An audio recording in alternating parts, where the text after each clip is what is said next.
see my eyes now. Hello. Hello. I am getting ready to start the finale. Creative process. The creative process. I'm just going to do these interviews and I'm going to delete them and just post them onto the Tumblr.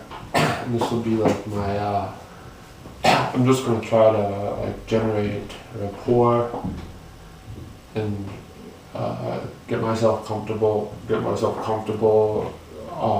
talking on the camera and showing my records. I can have a high voice too, but I know it's like I'm very different demeanor when I talk off the top of my head. But I've seen it done. You know, I know the way all the notes work out on the page. So on the last thing, the dog meat festival. I was writing letters to Zhang Ziji, Crouching Tiger, Hidden Dragon, and Michelle Yao. That's who this was originally for, and then I didn't want to do it anymore because of the dog meat. I saw the dogs in the cages, so. But I'm like $2,000 into it, and I have the outline of a screenplay, which is like Japanese go-go music. And it's about Harlem, and it's all music basically. It's all just music from his apartment that listening to, and it visually coincides with the music. And I put that together because I think a lot of people will go for it. You know, so I'm not trying to sell it. I know it has its own energy because the way all of the records are together, it's like it convinced me to do it, and I think it convinced me to do it. It'll convince other people to do it, and that's where I saw you. But originally it was Gong Li and ZG Zhang, and there's these movies too called Iron Angels from Taiwan, which was a trilogy, Iron Angels 1, 2, and 3, and I got these, as I was talking to you before about like the alcoholism and stuff, I got these t-shirts made that had the covers of the movies on them, and so I was just like, okay, I don't want to take my money and buy something crazy. I want to invest up in the air and not actually buy like anything to drink. I never really bought alcohol, but you know, I'm just trying to get into something that's farther away from where they are, which is total dependency on the parents and piles of beer bottles. I mean, some days I go there and it's clean. I've been to this house and it was clean, but sometimes I've been there and there was like garbage piled up in the backyard. So I am doing this from a mixed perspective. Like, I expect them to be better now, so I'm like, okay, if you actually want to get to where I am, because I'm not one of the angels, Iron Angels, the stars from the movie and the producer from Crouching Tiger, and like we're talking about stuff on Facebook, kind of, you know, like we can tolerate each other. You know, I know that my screenplay doesn't necessarily bring everyone together because it's like nothing was written. You know, I just know that they've been talking trash for so long and being dishonest with their money for so many years now that it can just theoretically on paper this looks better than actually being with them in hindsight. And I think that like the way the agency is they don't really care what the purpose is behind it. You know, it just looks better in hindsight. And it's not going to be hard for me to transition out of that because I know what doesn't work. I don't think it necessarily makes me a better person from anyone else, but like I have every right to actually do the right thing. with the money that I get. I don't think I should necessarily be drawn into something that is going to hamper me down, because people say theoretically that what you do is right, but they all have, like, technically they have the same kind of syndrome, and like they rely on the media so much, and they rely on commercials and things like that. Even though it's like I'm with my parents before, it's like I didn't really upgrade what I was getting every day. Like I got the same shish kebab, and I'm gonna get the same attitude. Like when they cook that in the barbecue, I'm gonna be eating it in the living room. I'm not gonna be eating at the dining room table, because they're gonna put the metal forks out, and there's gonna be scraping, and my sister's gonna be feeding the dogs, and you know it's not gonna be like I'm actually sitting with someone and talking to them. It's gonna be like she doesn't want my energy, or like my point of view is just get it out of my. She doesn't really care about it. She works for the National Park Service, and she has no interest in writing music. She doesn't drink. It's not like this is the problem with them, the alcoholism. This is like she doesn't drink, but she wears a green uniform, and she's like Teddy Roosevelt. But I don't know. So it's a very weird combination of people, but that's uncomfortable for me too.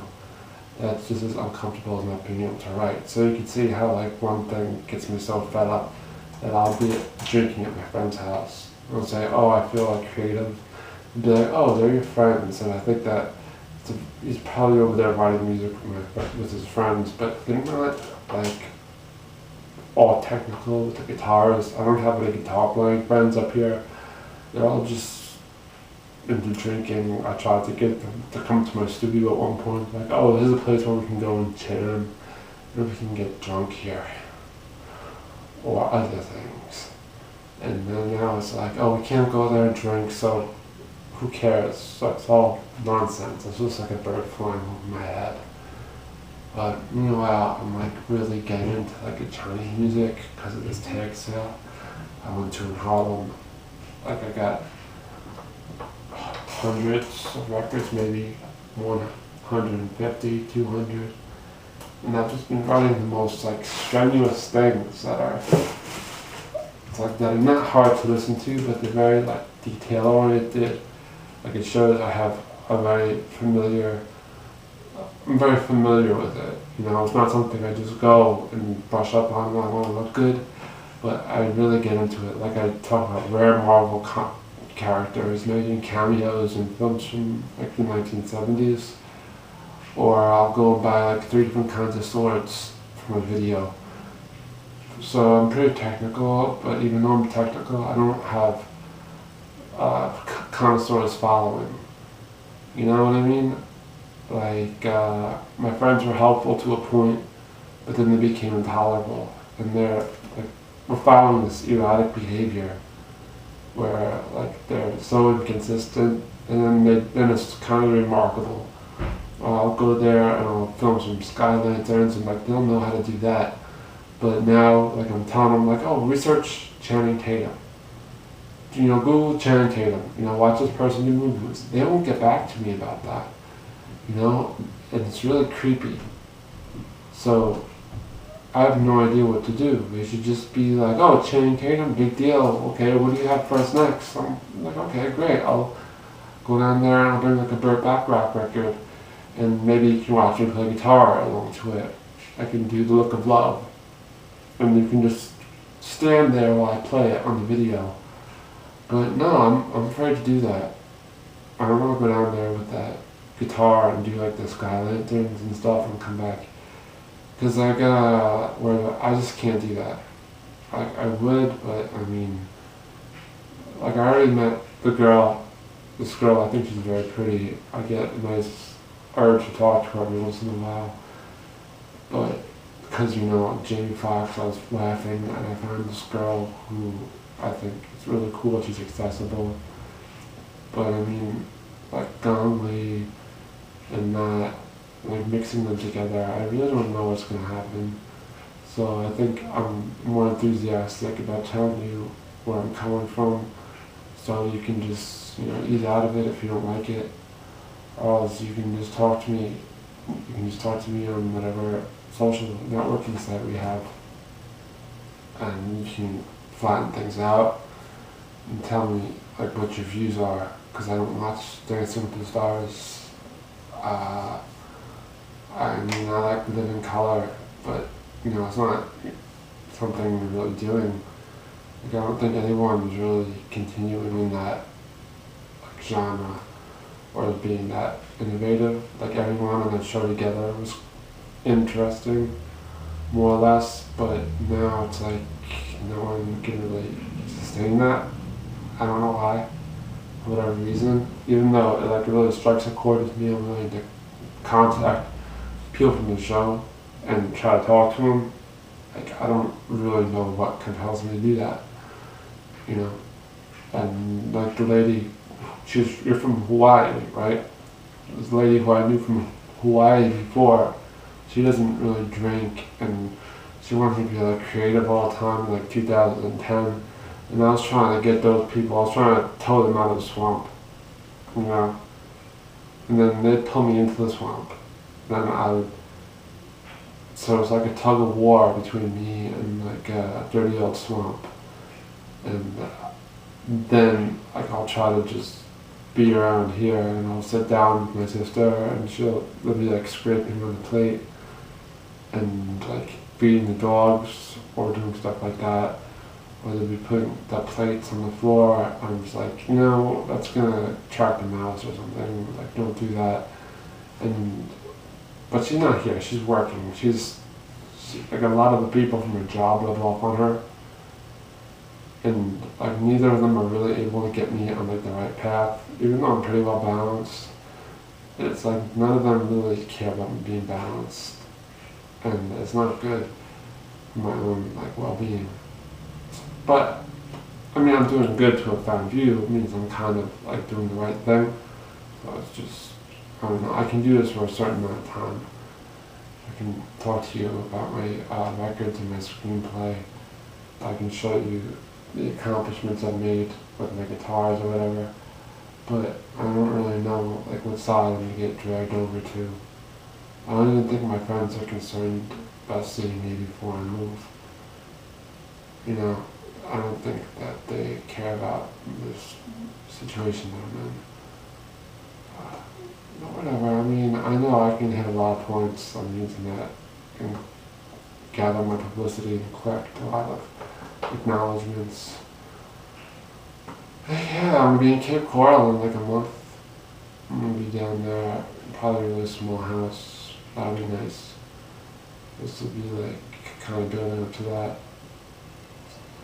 I gotta go eat my small thing. I'll show you my records next time. I'll try to explain my screenplay, and like how I stay in that mindset for writing. But it's just something, it's like I'm kind of doing a balancing act. You know, I don't know if I could really talk to someone on the computer, through Twitter, Facebook, Tumblr, have it be public, and not fall into the safety net. If there's a safety net, I'm not even making sure the safety net is still there.